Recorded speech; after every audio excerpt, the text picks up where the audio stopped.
Excellent. Whew. Hello, Michelle, and welcome to 10% More Savage podcast. You're a person that I know that's 10% more savage, and I was very excited to have you here so we could talk about who you are and how you coach and how you got there. Yeah. Are you hearing that echo? I'm not. Okay, I see. Hold on, I'm having an issue. Yeah, go for it. Oh, I see. That's better. Cool. You know, when in the beginning, Yeah. you're gonna have issues. Yeah, the first Facebook Live I ever did, it was like, whoa, whoa, whoa, in my ears. I had no idea what to do. Okay, we're here now, and I'm very excited to have you on. Michelle Jenai out Yeah. of Ohio. And Yeah. I spoke before that you're a kettlebell coach and steel mace. A few people I told didn't know what a steel mace is. So I'm looking forward to hearing all about your journey, how you got where you are, and what your coaching means to you now. So Awesome. you want to tell us a little bit about yourself? Yeah, so it's funny, the name thing is a topic all in of itself because the my full name is Michelle Jenai Valois Tyree, which is a mouthful. Mm-hmm. My dad's name obviously being the Tyree, and my mom's maiden name is the Valois piece.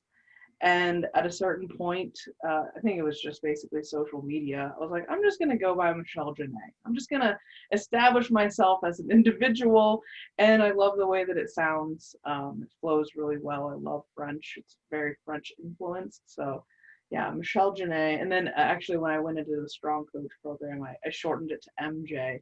So there is a population of people that do call me MJ. Um, but yeah, then just in a name, right? What's in a name? So finding out who I am, just how I'm going to label myself was an interesting journey. But yeah, man, I, where do you want to start?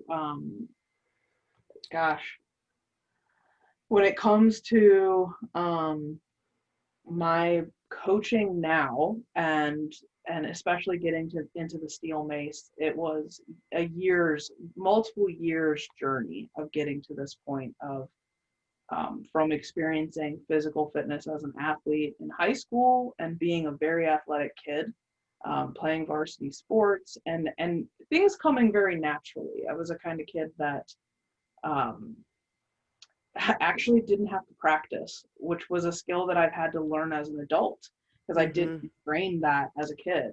I had natural athletic abilities and I just kind of picked things up really easily, and I loved sports. And What then sports did you thrive in? softball was a big one, Mm-hmm. basketball. But I played. I mean, I was one of those kids that was at the YMCA almost every day as a little kid. So I did swimming, I did floor hockey, basketball, softball, t-ball. I played every sport, and I loved all of it. And as I grew up, softball was really the one that I excelled in very easily. It was the one that kept me interested the longest. I didn't actually start playing basketball until seventh grade. Like I played for the Y and stuff like that, but it wasn't something that I really got into. Um, and I just so happened to be pretty good at basketball too, so I ended up playing through most of high school. And then actually the very, very end of high school, I picked up rowing and did crew. I joined a crew team. Growing up in Cleveland, we obviously have the lake and the river right there. So I would drive from my hometown with a friend into Cleveland, and we learned how to row. And that was honestly, I learned the most about teamwork and actually working with others and not always being this individual athlete that could shine. I learned that through crew because there's 8 girls in a boat, and if one of you is off, you very easily can end up in the water. So that communication of your coxswain and just the movement of the boat, like you learn each other so intricately because you're literally feeling everything. It's a really, really, really awesome sport. That sounds like the beginning of a new perspective in 100%. sports. Did it put Yeah, you on a new path? totally. And it was one of those things where, as a younger athlete playing basketball and softball, like I said, it was really easy to stand out on your own. Like I remember I was a sophomore in high school playing on the varsity softball team. I was the youngest person on the team. And, I was playing center field.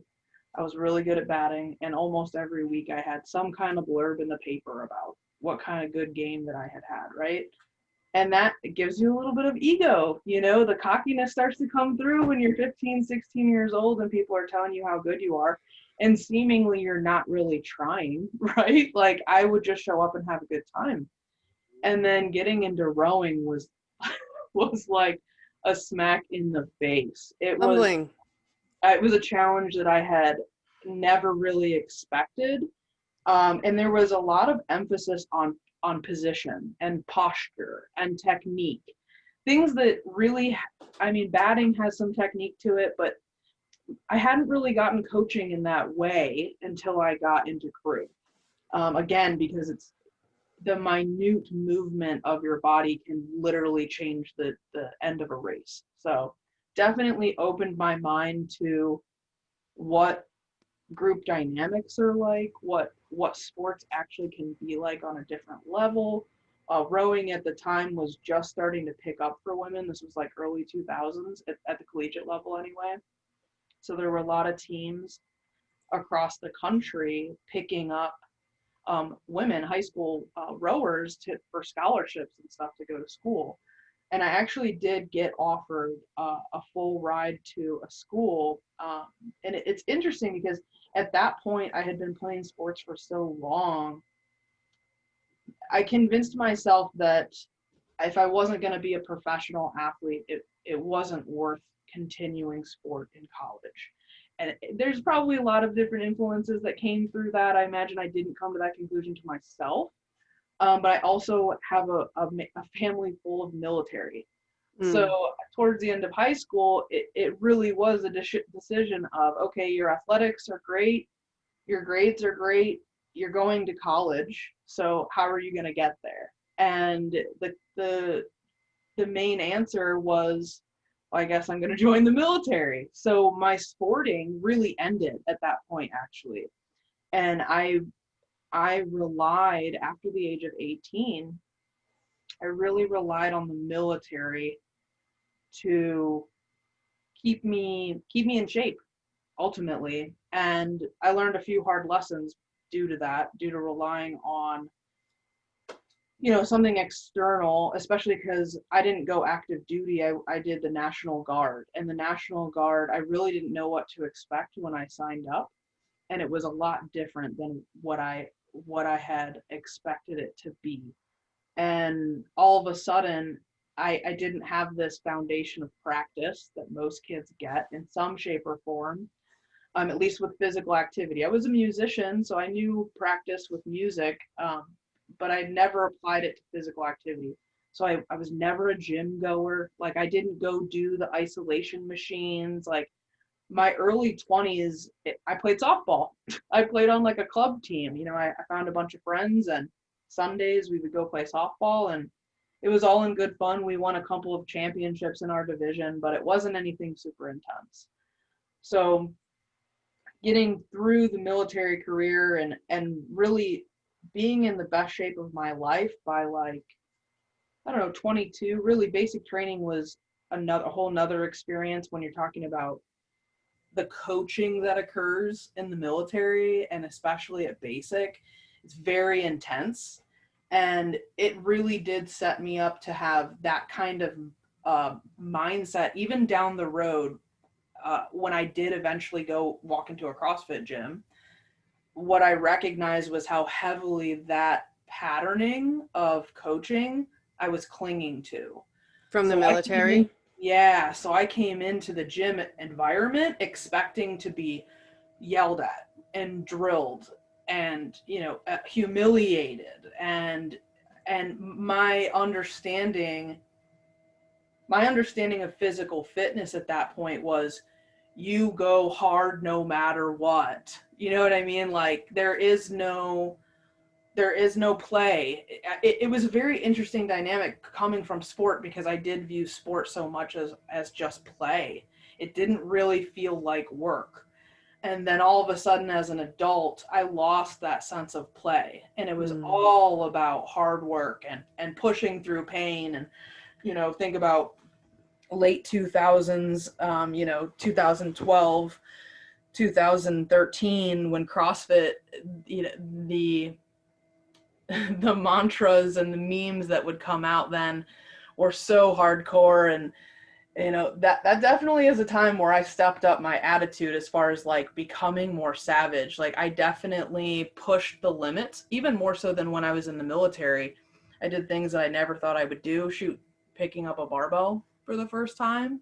That's at least from the coaching perspective, I've seen how intimidating that can be, especially for women coming into a gym where maybe there's 15 people throwing barbells around doing thrusters or something, and you're walking in with deer in headlight looks like, oh my gosh, you're gonna expect me to do that, So it is a really interesting dynamic to look back and see my history, essentially my history and my past with sport, and then how that transferred into fitness. And ultimately, the big crux in my path, as far as like my coaching, what I do for myself as far as my fitness, was injury. I learned the major lesson, right? I up until I was about 25, 26, I thought I was invincible, like most 20-year-olds do. You don't expect to get injured. And then I was on a deployment, and I was, it wasn't a brutal deployment, but I was an aircraft mechanic. So it's not a great job. Definitely hard labor. We were working 14, 16-hour days with one day off, and you're working with people that you don't know. So again, group dynamics come into the picture, and there's a lot of safety stuff involved. So a few months into the deployment, I was exhausted. I was training a bunch of people that were a little bit lower in ranks that needed to learn how to do a specific job. And yeah, I just remember picking up a pump, going to put it down, and my back just went. And, again, I'm young. I'm thinking, oh, it's fine. I just blew it out, whatever that means. I didn't even know what that meant at the time, but unfortunately it lingered, and I ended up going to the medic. And they got it on record, thankfully. So the military has taken care of me in that way. But unfortunately, it progressed. In country, it wasn't at a point where, I needed immediate surgery. Or I remember some of the questions that they ask when you go to the medic are just really interesting, because considering where I was at, my situation was very low priority, even though I was in pain, and it was definitely affecting my ability to do my job.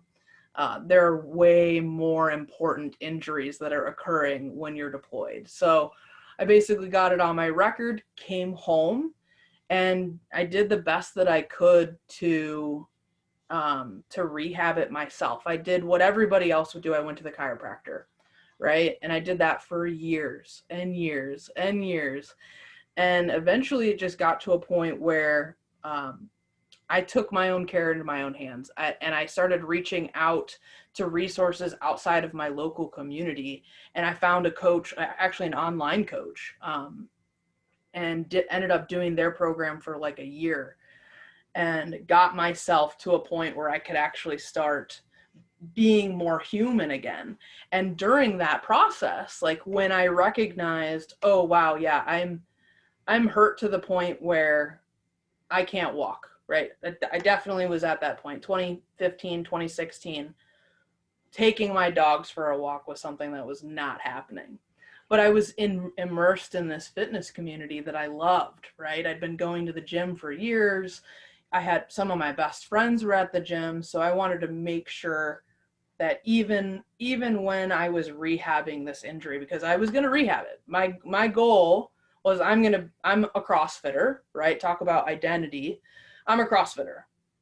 Okay, I have an injury. I'm going to deal with it. I'm going to be persistent, and I'm always a CrossFitter. The goal is always to come back to CrossFit. And in that, I had, I'm a huge research nerd. So CrossFit is really good at producing a lot of documentation. They put a lot of information out there for free. So if you're just somebody who's in your garage, you can learn everything that there is.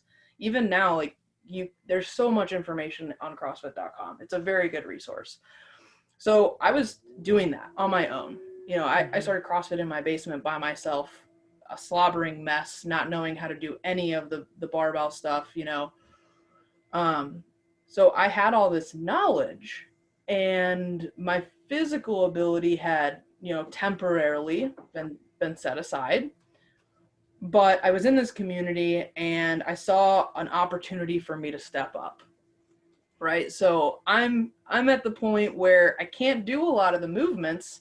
I can walk now, so I can coach, right? I can move around a room.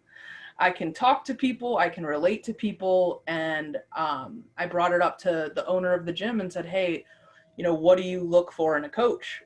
And the answer that I got back was it was so amazing.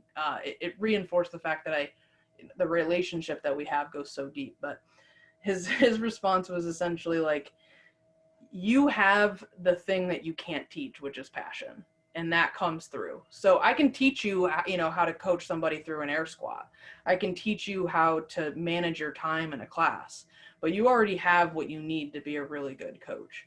And that lit a fire under me, man. And I dug in, and I went and got my CrossFit cert. And even going through the certification, I had to tell them like, hey, yeah, I've got a blown disc. This is the most that I've moved in months, and they were great about it. And I got to learn how to modify for somebody in my condition at that time. And it was a really, really awesome experience.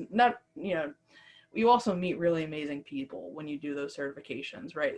Those types of classes tend to bring people together that are just so like-minded. So I actually met another coach that currently works at the same gym right now through my certification. But yeah, so that's where I was at. When I started coaching, I had essentially put myself through the ringer, had dug in hardcore with CrossFit. It was the closest thing to sports conditioning that I had ever seen, and it's quick. You turn off your brain. There's usually good music playing. It's group stuff, which I loved, that dynamic.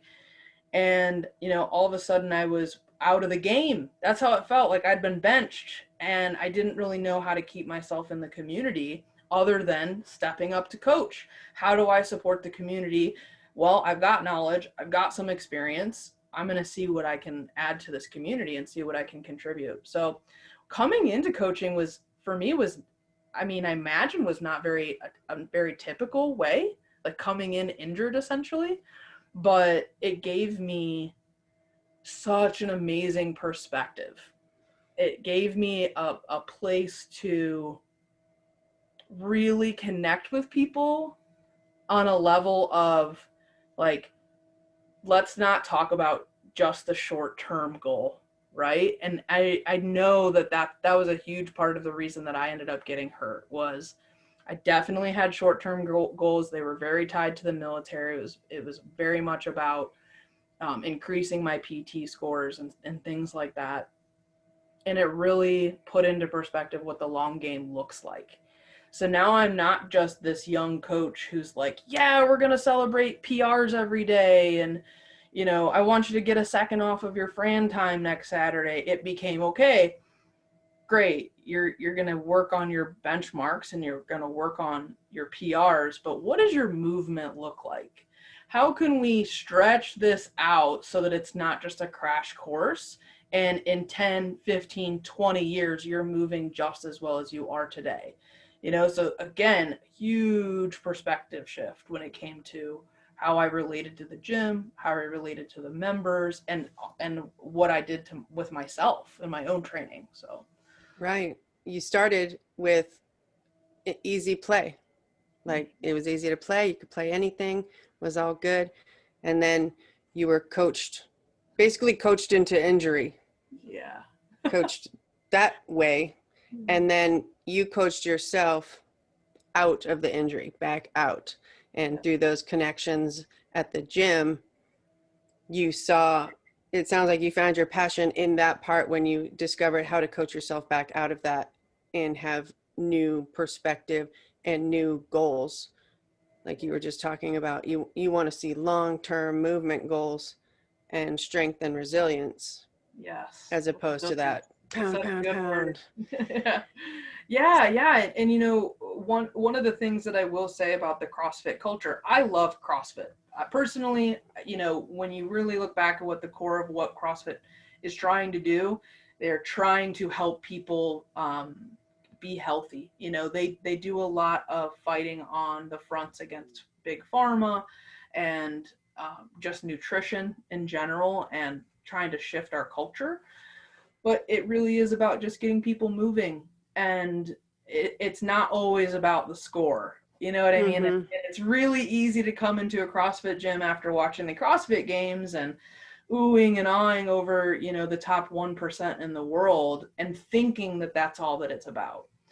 And for me, it was never about that because I was never a superstar athlete, at least as an adult, right? I had grown out of this superstar athleticism, and essentially I became a real person that had to put in real effort and real practice and learn what it's like to be humbled and learn what it's like to look stupid in front of people. And those are lessons, you know, that those are the real lessons of the gym. It's not about the weight on the bar. It's how can you handle it when a coach comes over and says, hey, we need to take those fives off. You started to fall apart on that last rep, you know? So it really does come down to ego and being able to check your ego at the door and yeah, be humble. And So when you opened up this new perspective, was it very different than the context you were in at that gym? Was it new, or was it welcome, or did you find resistance? Did you offer this long-term resiliency strategy? Was that new? yeah, you know, it's really interesting. I've been very lucky to grow with the people that I'm around. So around the same time that my injury got, you know, debilitating, one of my best friends also in the gym also had a low back major problem. So that I think really seeing people within the community start having major problems, it shifted all of us. It really did. And um, there's a system called dynamic neuromuscular stabilization, DNS. It's out of the School of Prague.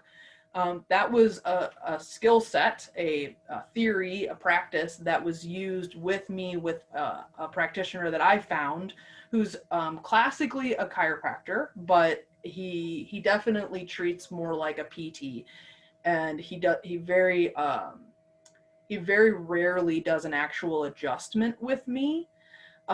We started with breathing, and that really, like, for me, having my entire athletic ability being broken down to, can you even breathe? That was really the shift. That Mm-hmm. changed and influenced everything that I did for my own training. I started introducing breathing practice into the classes that I taught. Like, we are the gym that your first session, we're going to talk, we're going to get to know you, and then we're going to get on the floor and we're going to breathe. Like, what other CrossFit gym do you walk into? Well, it's not even CrossFit anymore, but you know, what other kind of garage sort of gym, you know, functional fitness gym, fitness space do you walk into where the first thing that we want to do is actually evaluate where your breath is at, which really is an indicator of stress level, right? So we're getting a lot of information from a very, very simple interaction. And that spread very quickly throughout our coaching staff. The owner of the gym started really digging in. This chiropractor is a part of our community as well. So we get to share this information. About a year ago, actually, I finally committed and got my DNS Exercise 1 cert, where you spend 2 days essentially like going deep dive into intra-abdominal pressure, breathing techniques, stabilization of the shoulder joint, like deep stuff, nerdy stuff that I love. But Yes. yeah, so I was really lucky. Whereas, maybe I was the one in the corner a lot of the time, especially while I was doing my own personal rehab, who was doing weird stuff in the corner, right? So it wasn't like people were coming over and being like, I want to do what you're doing. I was the weird one. I wasn't touching a barbell. This is really when my love for kettlebells started to come through. It was another weighted implement that I could use that allowed me to get better position. The one thing about a barbell that's so funny to me is it's so prevalent in functional fitness, but it's like the least functional thing that we use. It doesn't make any sense. Like, when else in your life are you going to be lifting something that's 7 feet long in front of your feet? I don't know. It's funny. I love barbells, don't get me wrong, but No, I hear you. It sounds like it's fitness deconstructed, 100%. starting with breathing, and Yeah, it doesn't look like the end product. right. So 100%. when you Yeah. bring that, sometimes there's resistance and not understanding, and Michelle's doing that weird thing in the corner or whatever. I guess she's hurt. Yeah. But Right. yet each of those elements you're understanding and growing, and that sounds like once you got into that understanding is when you began to shift with wanting to share that with other people. Yeah, definitely. Like, once I saw the results, right? So it took me a good 6 months of working on my own. I had this online program that I was doing. And most of my training was just breathing. It really was so much of what I did. And then I would practice under load, doing certain movements with my breath, like seeing if I could hold pressure in a position. Like, it was very slow, but that informed everything else that I did as a coach from that point on. And it gave me a perspective that somebody that's never been hurt will never know. You know what I mean? You don't know there. What is the quote? You have to experience what you want to express. I think that's a Van Gogh quote. Like, that's what coaching really is. And if you haven't experienced yourself, it's going to be very, very hard to add context and add conscious coaching, at least in the physical sense, to someone's movement. And as I definitely will admit that I've had plenty of low days about this injury, and derailing my life, and changing my dream of being in this CrossFit whatever. But I'm 4 or 5 years out from it now, and I can very clearly see what a gift it was. And it did completely change my perspective and my understanding of what longevity actually means, and how to incorporate that into my coaching very incognito. You know what I mean? Because I'm not trying to burst the bubble of the people that are coming in the door with 6-week goals. I want to lose 15 pounds. Awesome. You're probably going to do that. CrossFit is very good at that. Like, the intensity piece really is the thing that usually kickstarts people's metabolism. So, most people are going to be able to achieve the short-term things, but then the question is, well, what's after that? And are you willing to spend some time up front truly laying a good foundation and truly understanding the prehab, right? So we're not doing rehab on the back end, but we're doing the prehab on the front end of ultimately getting into your body. This is something that our coaching community talks a lot about. Get out of your head, get into your body. Well, what does get into your body mean? How often are people being told that while they're moving with intensity? Yoga, of course, is a very mindful practice where you should always be in your breath, in your body, but translating that to a CrossFit environment is a challenge. Getting people to actually want to slow down enough to care about their bodies instead of just thrashing through.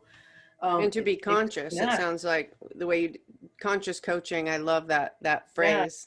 And yeah. That actually comes from this guy named Brett Bartholomew. He wrote a book called Conscious Coaching, and his story is is really interesting. But he created a bunch of archetypes that you can use to help you like really learn how to deal with different personalities. But yeah, the conscious coaching thing really does come down to the mindfulness piece. Mm-hmm. Like, are we being mindful of our movement, or are we coming to the gym to beat the crap out of ourselves? And why? Like, did anybody ever, if anybody had ever asked me the question of like, why are you here? And even then asked it, what do we say? Ask it 3 or 4 times, right? Well, why? I guarantee you the answer at the end of those whys would have been completely different than the first answer. And rarely do coaches dig that way, right? Mm-hmm. Especially when you're in a situation where maybe you're just teaching once or twice a week.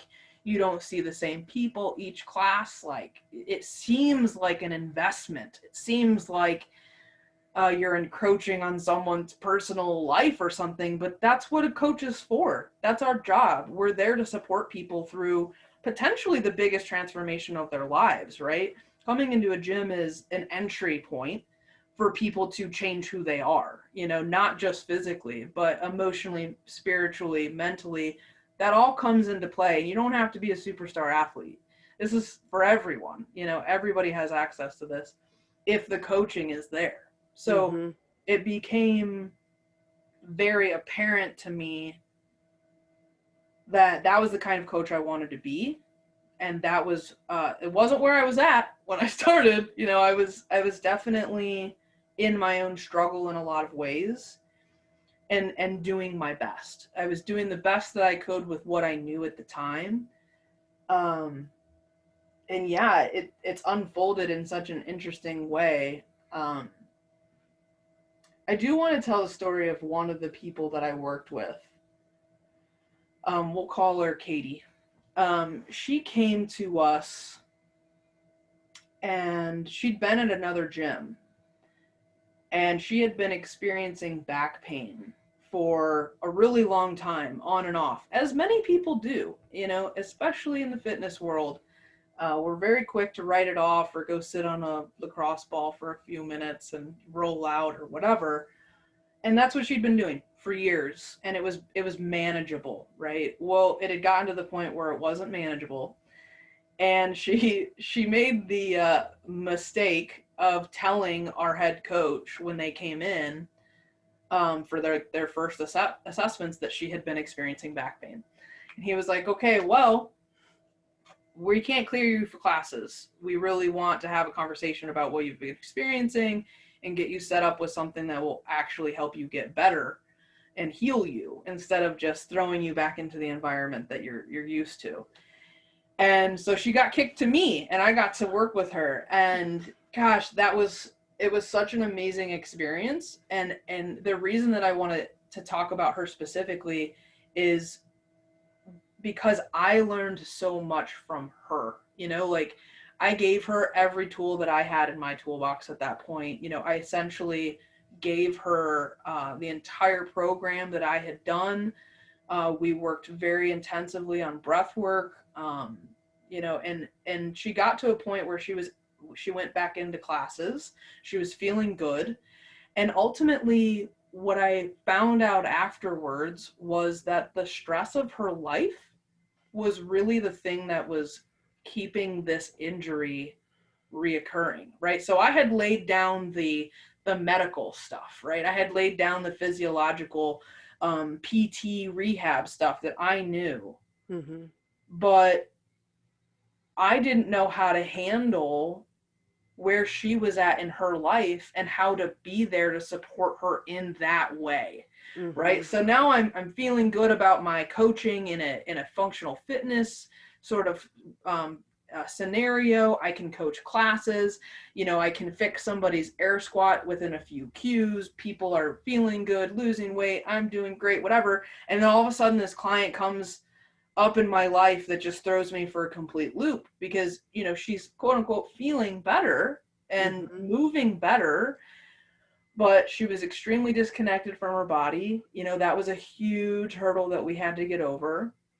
And ultimately, I didn't have the skill set at that point to be able to move any further with her. So, I essentially was like, this is what I got, this is what I'm going to keep giving you. And ultimately that led me to do things like Strong Coach and eventually training camp and Lifted, and really start working on understanding people and really understanding myself, doing that inner work of really starting to look at motivations and where I'm at in my life, and how I can turn that inner work into a way of being able to support others in just a more educated way, a more Experience it and informed way. express it, like you were saying. You got to Yes. dive in first, and then you can offer it. Yeah, and And is that the point where you went on that path yeah. with Katie, and then you expanded your coaching in that other way? Yeah, yeah. So it was funny. I had a client pop up, a private client pop up right as I was starting Strong Coach. And I had the opportunity to start experimenting with doling out things like journal exercises, something Mm-hmm. I would have never considered giving to an athlete that I very well could have used with someone like Katie, Mm-hmm. that may have been a catalyst to working through some of the other issues that she was experiencing in her life. So now one tool at a time, right? I'm gonna ask some good questions. We're gonna do the journal thing. We're gonna talk about what the journal experience was like.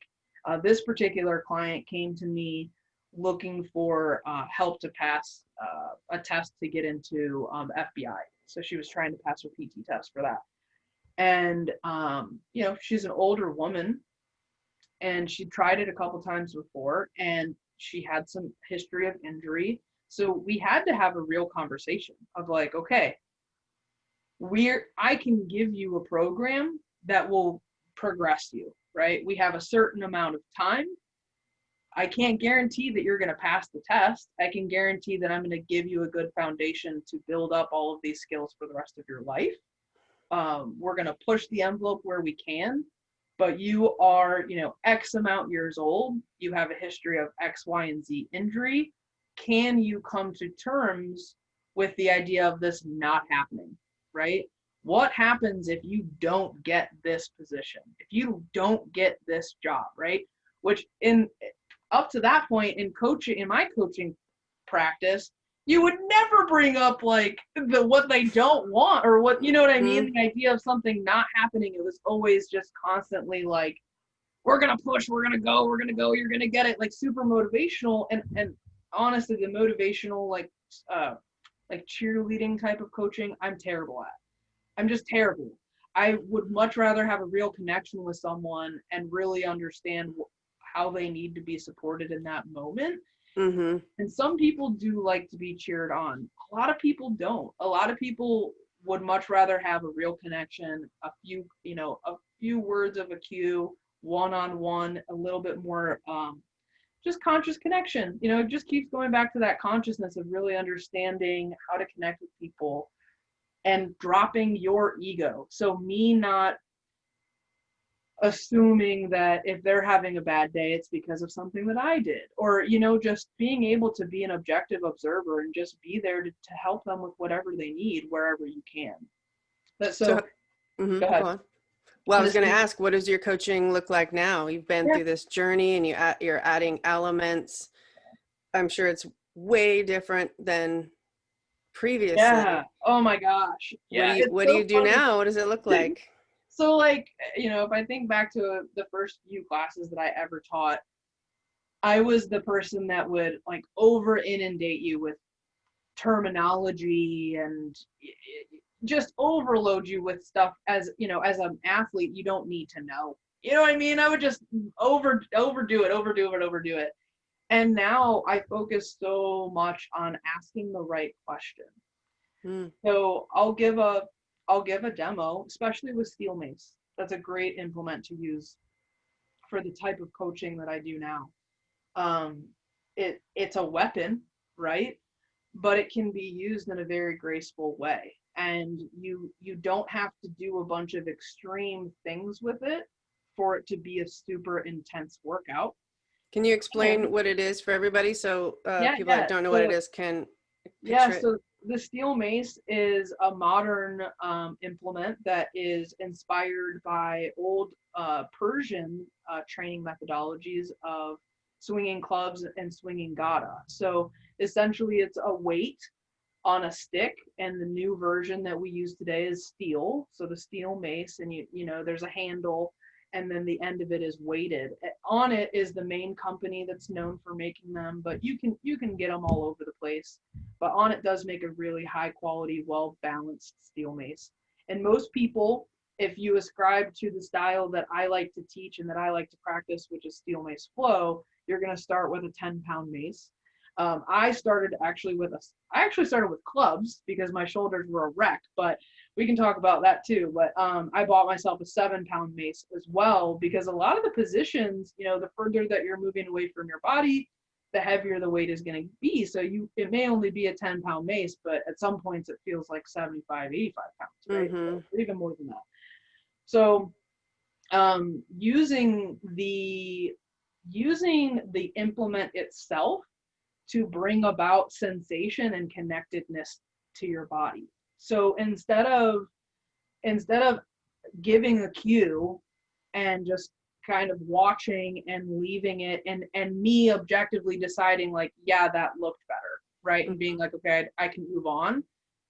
Now I ask a lot of questions. How did that feel? Do you feel your legs grounded through the floor? Do you feel your feet? Because I love to do steel mace barefoot in the grass. That's like the best way to do it. It feels so warrior like. You do feel like a freaking savage, man. It's really, really empowering. And you So yeah, described like, it as flow. So I'm imagining, I just want people to know that imagining you out on the field in the grass, yeah, barefoot with yeah, this weapon, yeah, and the flow literally flows. You're swinging yeah, it and moving it and pausing in different positions and yeah, feeling that inside your body. It's your whole body doing it at the same time. And 100%. I have four maces, Nice. and so it's very different. You could be doing really tiny movements and not even realize how deep you're getting. Yes. And so I like that, drawing that information out of the person, make them conscious of it, Mhm. and put it together in the way that you're experienced enough to know how it can be put Yeah, together. and you can do that with kettlebells and barbells and everything else. It just really clicked for me with the steel mace, because I started to feel it. I started to go through that connection. Mm-hmm. So it is my implement of choice now, because I'm drawn to it. You know, like, you can totally flow with a kettlebell. Actually, flowing with a kettlebell is like juggling, and it's totally worth experimenting with. It doesn't have the same sort of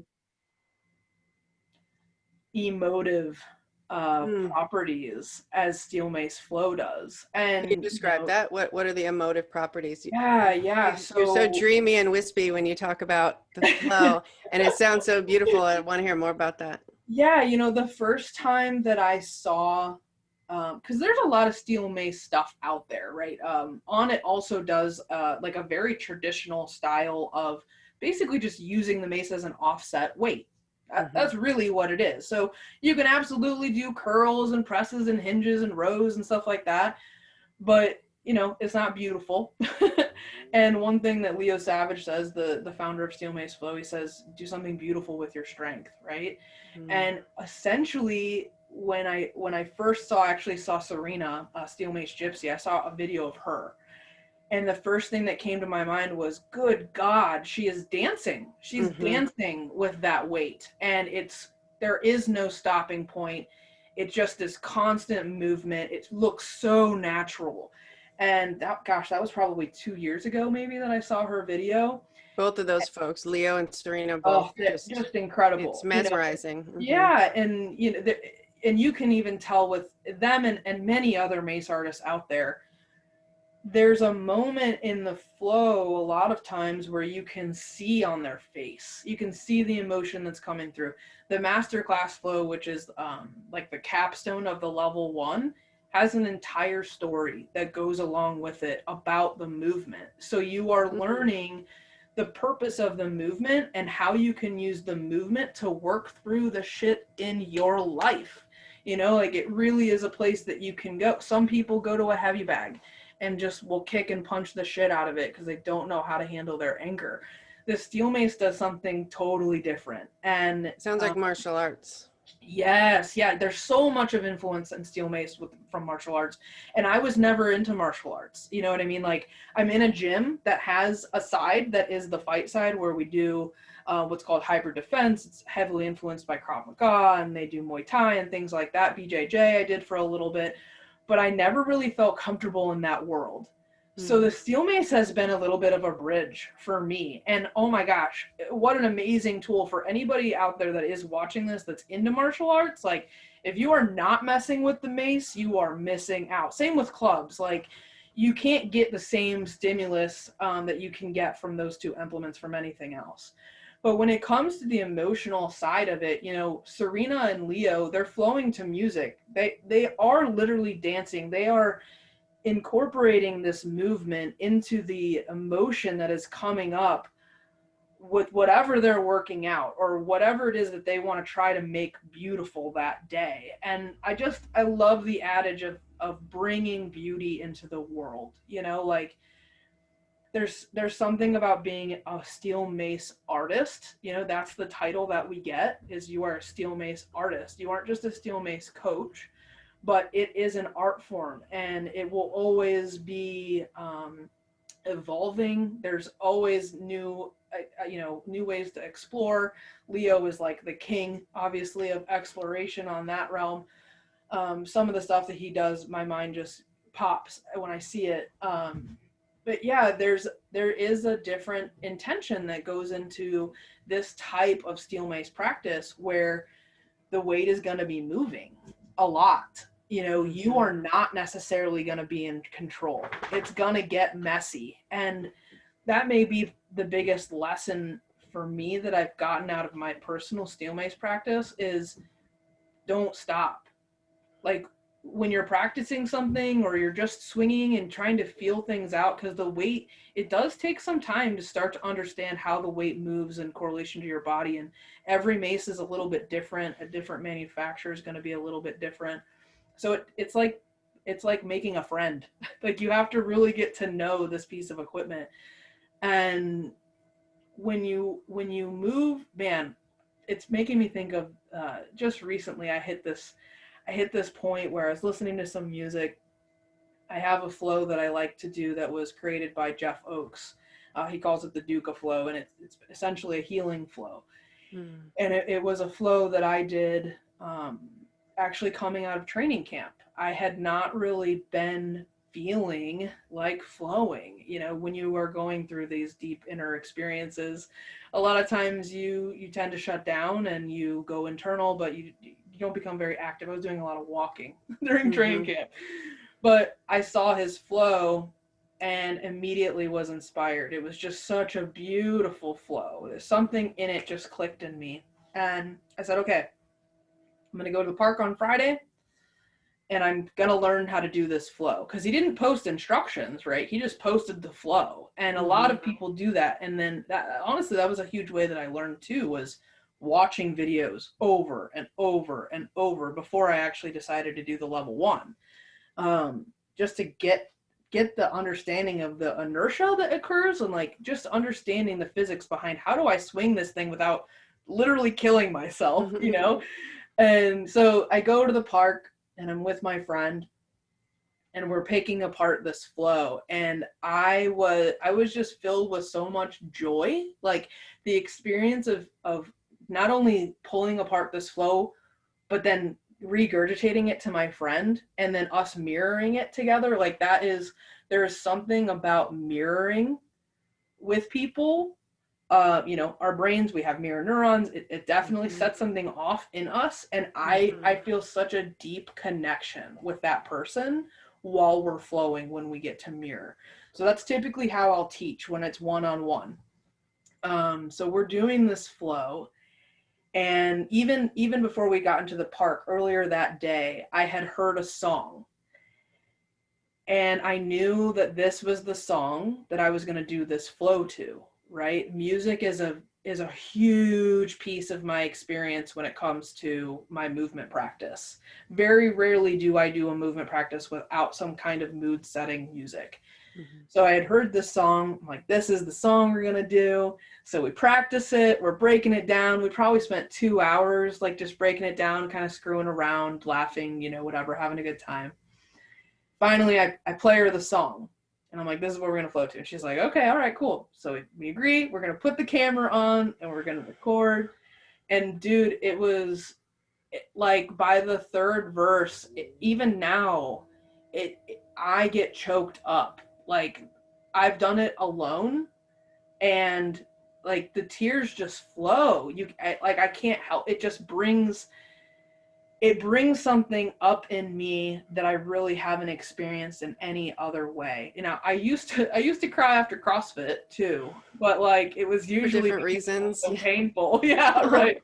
Yeah. Yeah. Or like when we would do memorial workouts at times, like there was definitely, because you're really committing a lot of your time and you're committing your body essentially to memorializing a person. So that was, Mm-hmm. there's definitely emotion that goes with that. But, you know, tying music with movement and then using those two things to work through something in your life is like the most basic human thing that we can do, Very and primal. yeah, definitely. And I love sharing that with people. I my goal actually is to build an entire Steel Mace Flow class that is kind of like a yoga class where you do, a sun A, a sun B, a sun C, and they're all based on a song with certain movements, and the movements tie with the song. So one day I was at the park recently and I was doing this healing flow. It's a staple for me, you know what I mean? Like Mm-hmm. if I go to train and things don't feel right, I go to that flow and it centers me and it opens me up and it gets me out of my head. So then I can really start to access the creativity. So I do the flow. The next song comes on, and I had been working on a series of movements that I just thought looked so badass, right? And the whole day it hadn't been coming together, and I was really frustrated, whatever. So I did the healing flow song. Next song comes on, and I just went right into it, and like everything landed with the music, the lyrics landed, the beat landed, like the movement was there, and it just feels so good, like you get to show up. All of a sudden, you in real time you get to see those reps expressed. And it's pure creativity. It's not something that it wasn't a routine at that point. It was me piecing together things and feeling things, and that's where you get into that flow state where you are so far out of your head that your body is just moving with whatever it's feeling. And it does take some reps. Like you do have to have some movement in your repertoire, to be able to pull out. But eventually, it might be for like that. When I hit that, it maybe was 30 seconds, but it felt like an hour, because you're so in it and you're watching it happen, and it just feels like you're vibrating from the inside out, and it's infectious. People see. That's why people watch Leo. That's why people watch Serena. It's so fucking beautiful, and it's mesmerizing. You can't help but watch, and it's inspiring as shit. Um, so yeah. Plus, it's heavy steel object. Yeah, Your right. whole body's going to be involved, and you're going to have these Yeah. chemicals flowing. It's And people such think it's way lighter. synergy. When you watch, you don't understand how heavy it actually is until you pick it up and you're like, oh my God, Mm-hmm. you guys are swinging this around your head. And, Mm-hmm. it's super impressive, and it's just such a beautiful art form. I'm so, so happy that I collided with it. Social media was essentially what did that for me. And like I mentioned before, when I first found it, my shoulders were not in a condition. I mean, my body still wasn't in a condition to be able to do any of that. Um, I spent 3-4 years what I would call rehab mode. And really, everything that I do has a sense of rehab, because I am Mm-hmm. aware of the structural integrity issues that I have, and I have to be very conscious of what I'm doing. Like everyone should be. But going into this this what I'll call circular arts, right? So unconventional movement in the most purest form.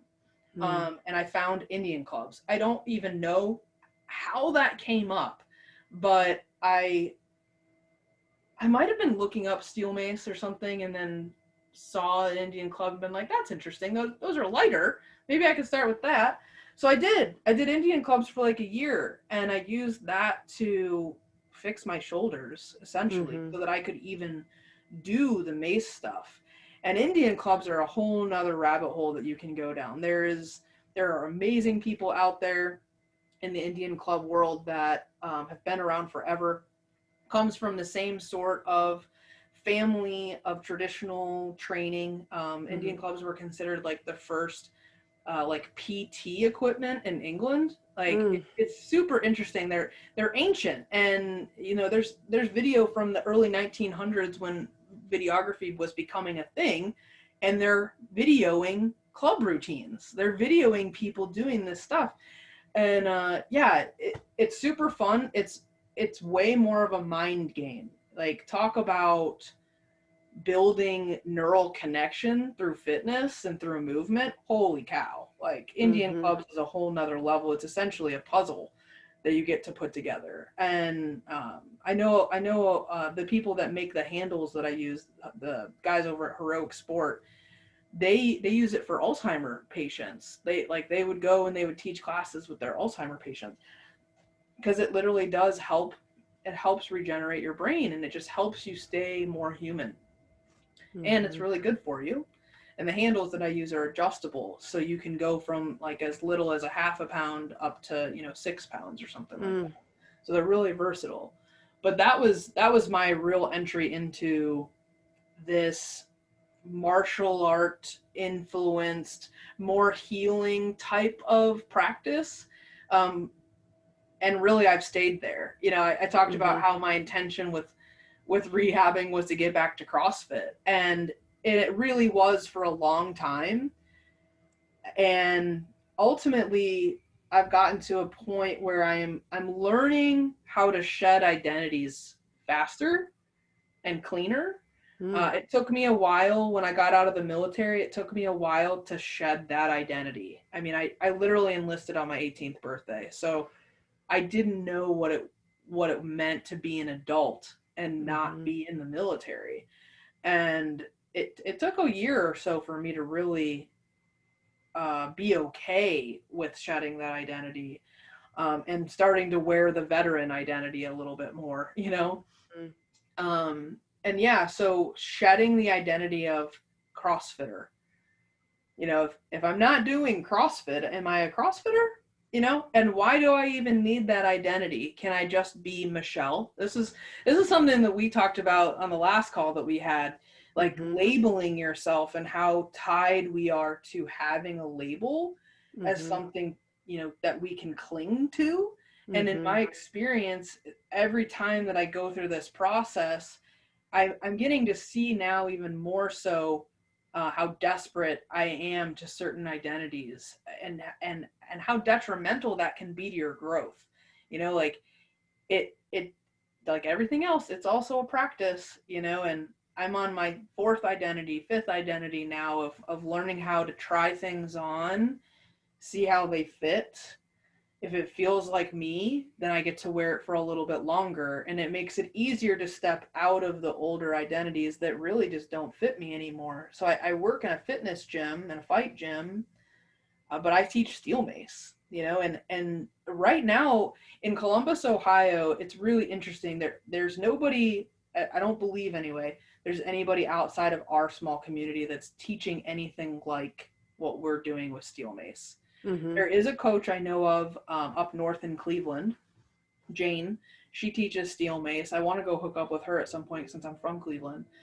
But it's going to be really interesting to see what happens when people start catching on to the mace thing, because I would say it's still pretty underground, and you really have to know the people to be able to get hooked up with the type of flow that we're talking about. So yeah, it is always interesting introducing like the CrossFit type people to the mace. And in my experience so far with that crossover, it's funny because they tell me how natural it seems for me, Mm-hmm. and I talk about how I definitely lean into more of a healing type of physical practice nowadays because that's what I needed.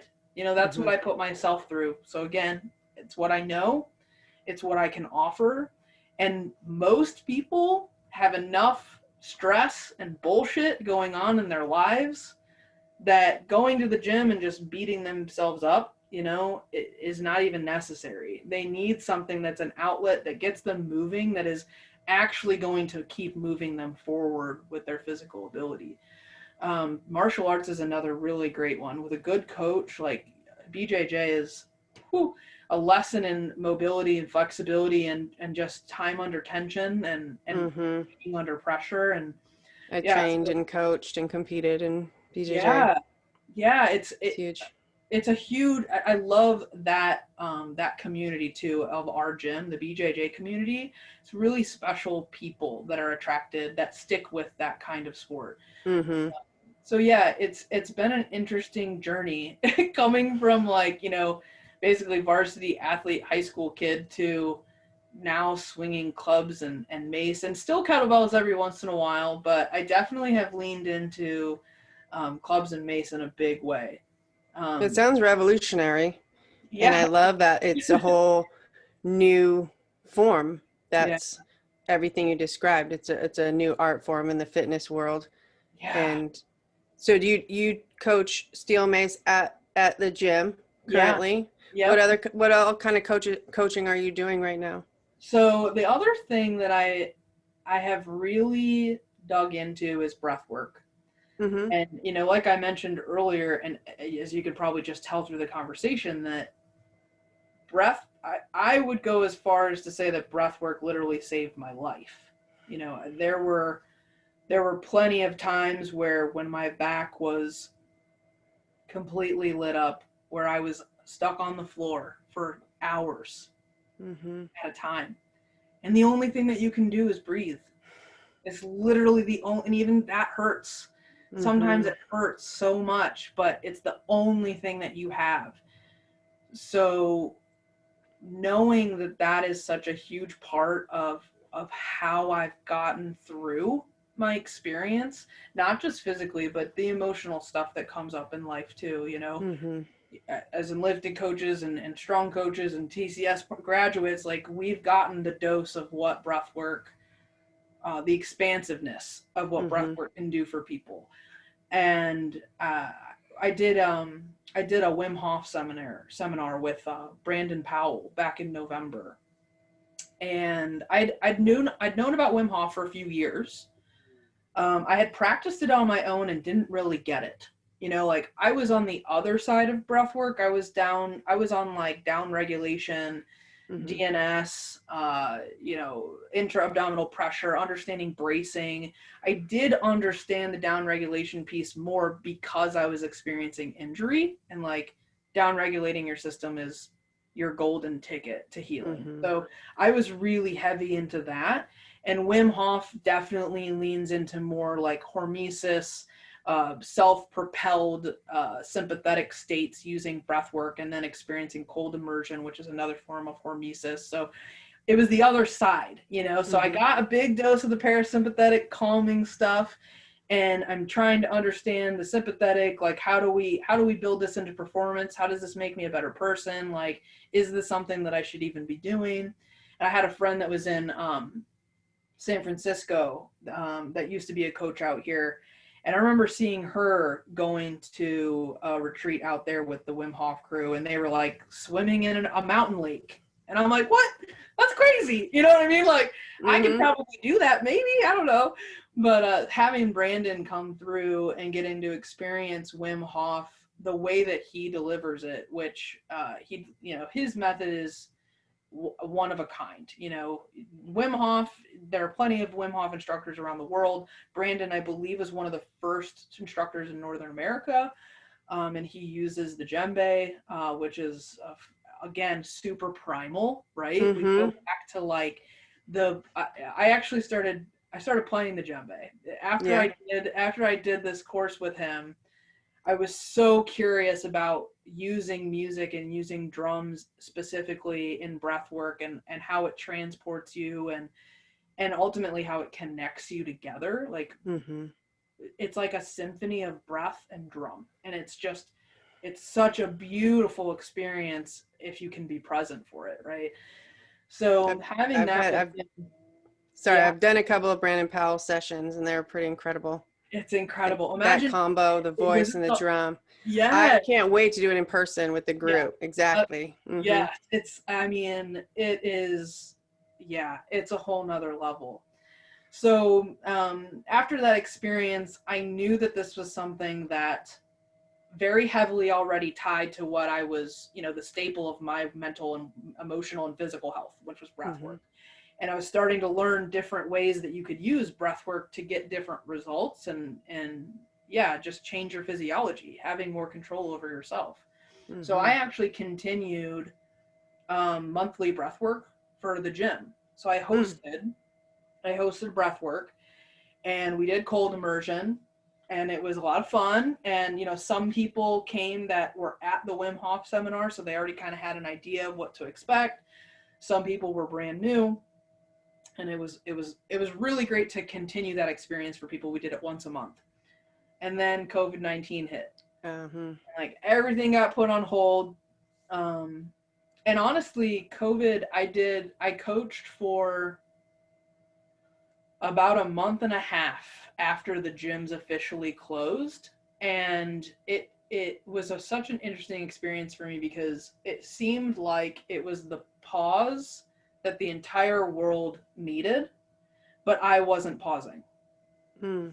Right? I was continuing to work. I was continuing to coach. I was taking on responsibilities of things that really weren't mine to take on, Mm-hmm. and my stress level was through the roof. So when I committed actually to doing training camp, I said, this is my time to just pause. I stopped coaching. I focused 100% on myself, and, you know, did that work along with you, which was an amazing experience. And now coming through that and getting back into coaching, and even having a clearer perspective on how I can impact people at the most basic level, right? Mm-hmm.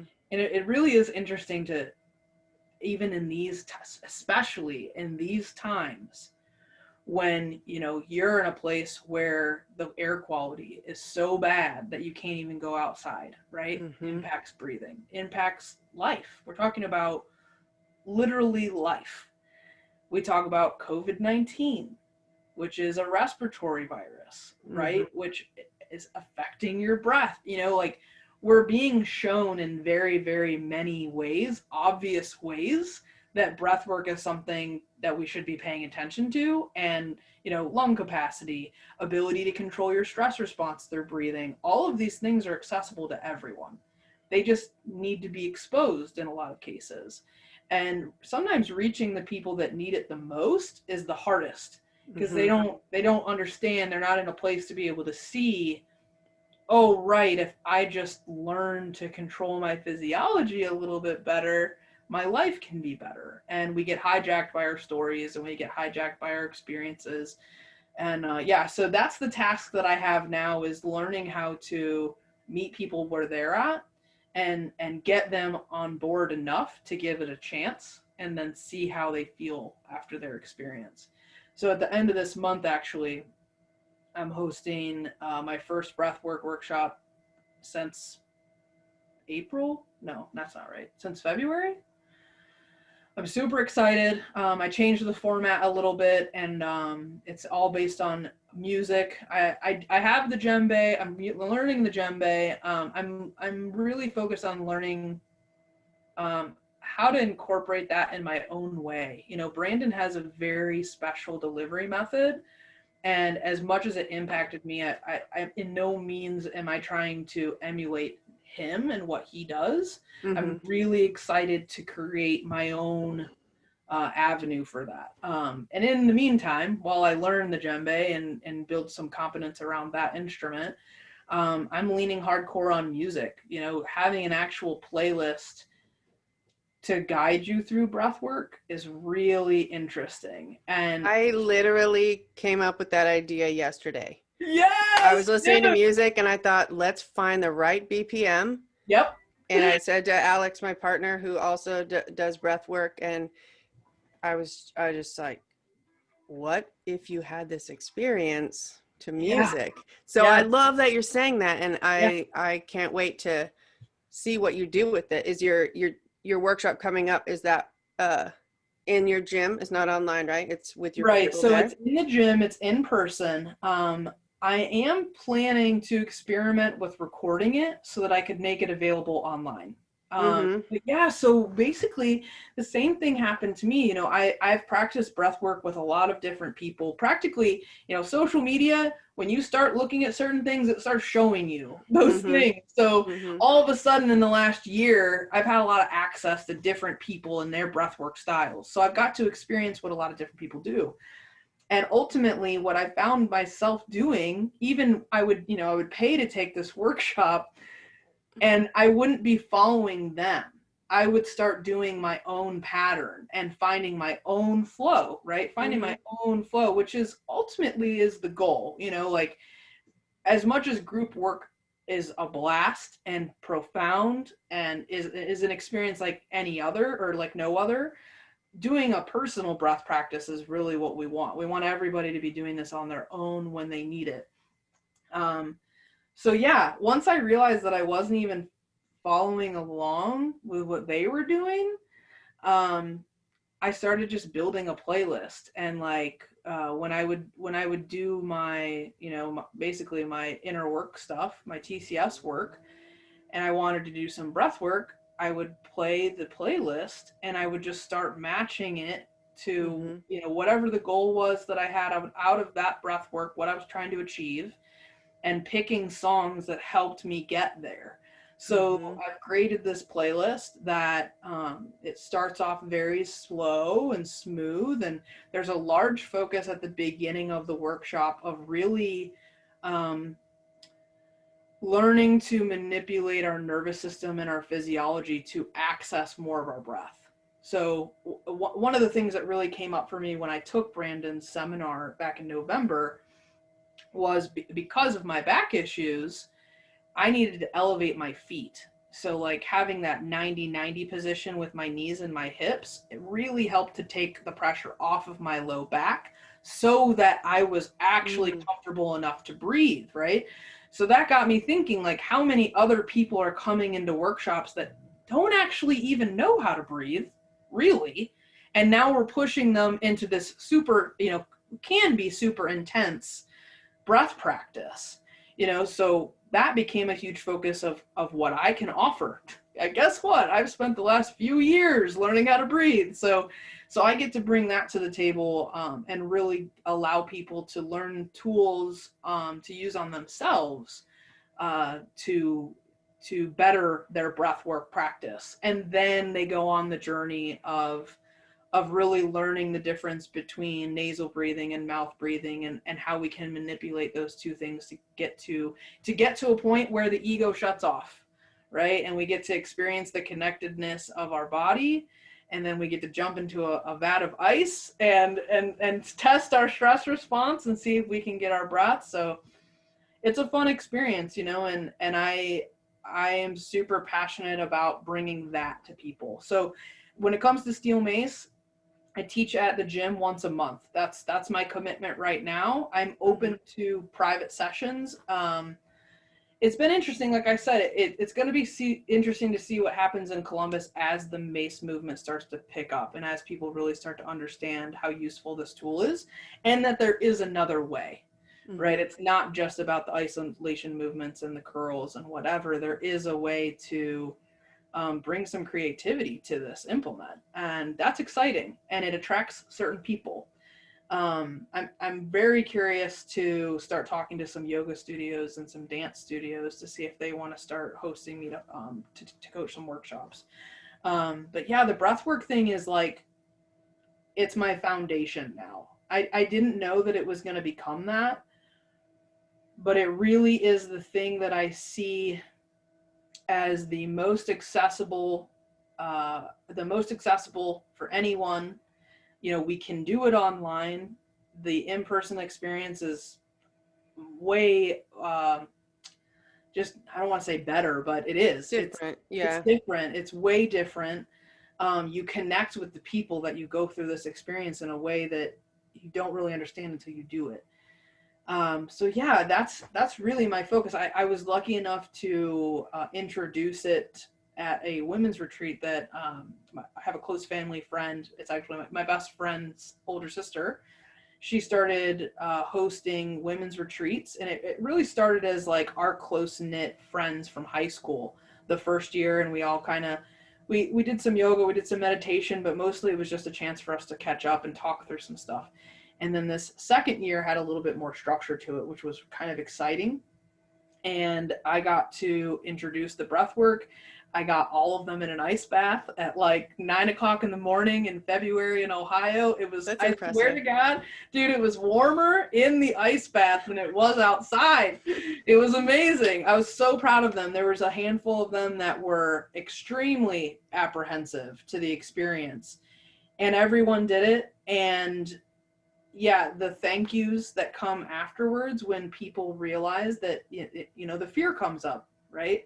Mm-hmm. Fear is a huge driver for most people. And when you can give them an experience where they get to conquer that fear and ultimately come out of it feeling like a badass, you know, like when you get out of the ice, it's like raw, you know? So I love sharing that with people, and hopefully continue to do that for at least once a month for the next few months, and see how the winter goes. Yeah, we'll see how much interest there is when it's 20 degrees outside to get into an ice bath. But we did our workshop in November, you know, with Brandon, so it was cold. People in Ohio are resilient. Do you have plans to change what you're offering currently? Or are you going to stay in person where you're at? Or do you have any current online coaching that you So use? yeah, so I do offer like you can go to like on my social media. If you go to my Instagram at my coach Michelle, I have a link tree there, and I offer packages of club sessions and maze sessions, and those can be done in person or online. You know, Mm-hmm. I can definitely do the Zoom.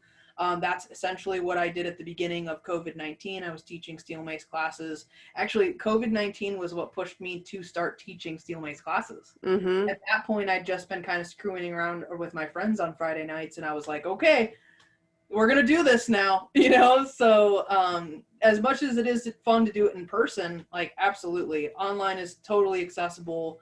I think as fitness instructors and just coaches in general, we've all had to understand that that pivot is really important, and that just because you can't be with someone in person, you can still offer a lot of value to people through the online atmosphere. So definitely available that way. The breathwork one is going to be interesting. I'm especially because I'm just now getting back into introducing it and hosting them.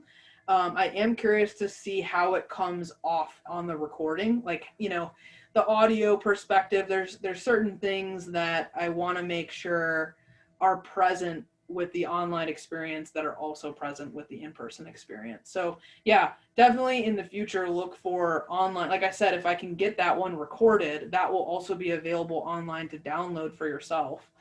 Um, but yeah, pretty much all of my coaching the last few months has been online since all the gyms were closed until like May.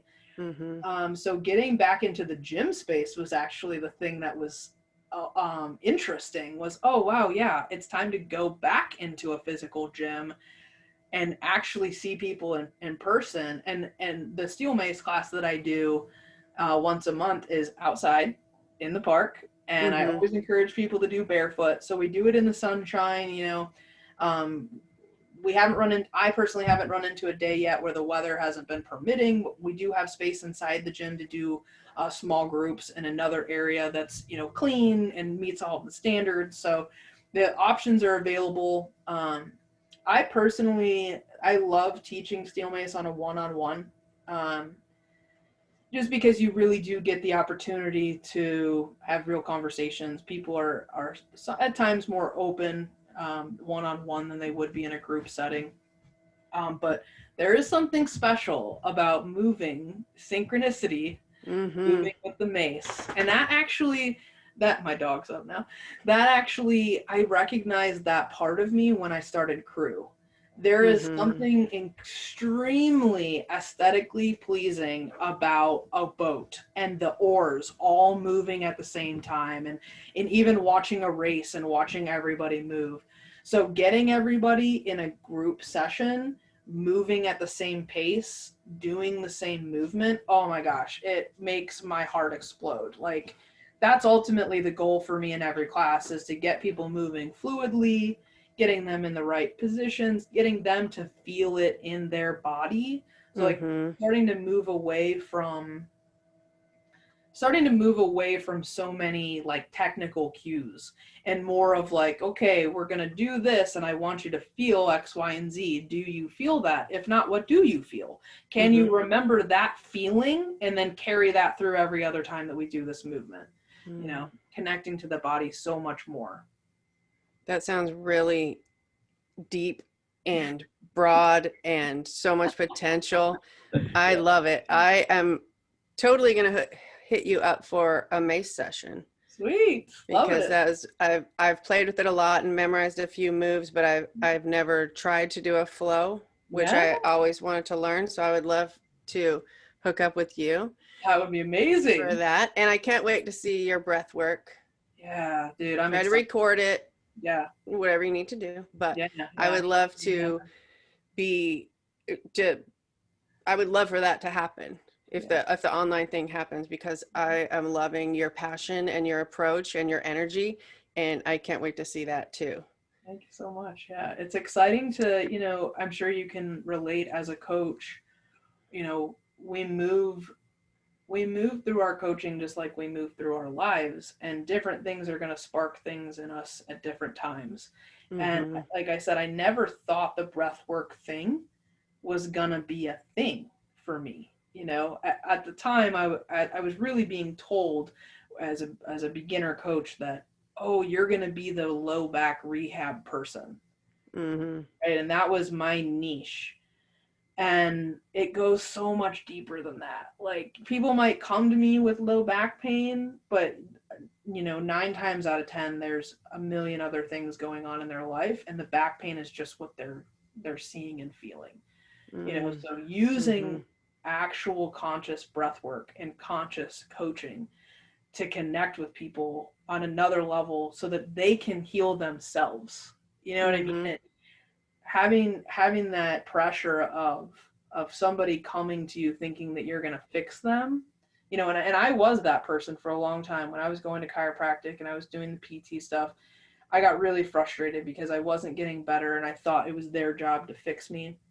And it really did take that shift of, oh, right, I'm responsible for myself, and if this isn't working for me, then I can figure out what is. And really, a huge part of my own personal healing was connection with others. Like, when I started to really understand how much of that was missing in my own life, it started to feed everything else in a positive way. Connecting Mhm. with people in a more genuine and vulnerable, from a more vulnerable place, just leads to better connection, better lives. And our health follows suit, and so does our coaching. So it's been an Mhm. interesting ride for sure. Absolutely. And it sounds like you've dived deep into each thing that you have been presented with that resonated with you Yeah, and that depth of knowledge and experience is so that's what people need. I yeah, mean, like you said, you could go find instruction online of A, right, B, and C, but right. connecting with the coach that has that deep pool is a completely different experience and It can really is. it runs really deep. And it's a long-term relationship, like, Mm-hmm. some people that are walking into it's, our gym isn't a Planet Fitness. It's not people coming in and doing their own thing for 15 minutes with a free weight set. you know, that there is a built-in connection through group fitness and through being coached, right? So everybody that walks through the doors already knows that they are here to get coached. Many of them think that that is instruction, and that is a layer of it. But what we offer is so much deeper than that, and what I want to offer is so much deeper than that. And you know, it needs to be genuine. It just needs to be genuine connection with people, and you recognize that the more that you experience in your personal life as a coach and your own, you know, your own opportunities to step up and be more savage and really fulfill your, I want to say destiny, but like fulfill the thing in life that you are meant to do, you know. And coaching is such a broad thing. You can coach anything. You can coach physics. You can coach computer stuff. You can coach fitness. You can coach mentality, you know. And really what I'm starting to understand as a fitness coach, if you could even call steel mace it is fitness, but it is so much more than that. And steel mace itself is a gateway to those bigger, deeper depths. You know, as soon as somebody puts a mace in their hand, they know it's different. The experience is gonna be different than what they had with a dumbbell, or even in BJJ, or whatever their, you know, a football or a softball, whatever their background was. This steel mace is going to be something that teaches them lessons. And I get to be the one that walks them through that this time. So it's exciting for sure. That is super beautiful, and I can feel your connection to that depth and the wanting to share it with others because of how much it is meant to you. Yeah. I feel that in my coaching too, and it's really, that's the passion that we bring. We went through it, we have experience, we nerded out on it, and we can't wait to share it, right? Right, totally. So good. I really appreciate our conversation. Yeah. And it's been such a fascinating conversation, and I learned a lot about you. And I mean, I knew you a little bit, but this has been really eye-opening, and I really love who you are and what you bring to the world. So if anybody out there is near Columbus, Ohio, that's right, go meet Michelle. Yeah. Otherwise, all the stuff we talked about, I'll put links. Cool. So if you heard Training Camp for the Soul, Enlifted, the Strong Coach, Steel Mace, I'll link all that stuff below so that everybody can get in touch with you and get in touch with these things that we talked about that we believe in that have helped us. 100%. So thank you very much, Michelle. Yeah, this is great. I love connecting with you every time. It's such a treat. Me too.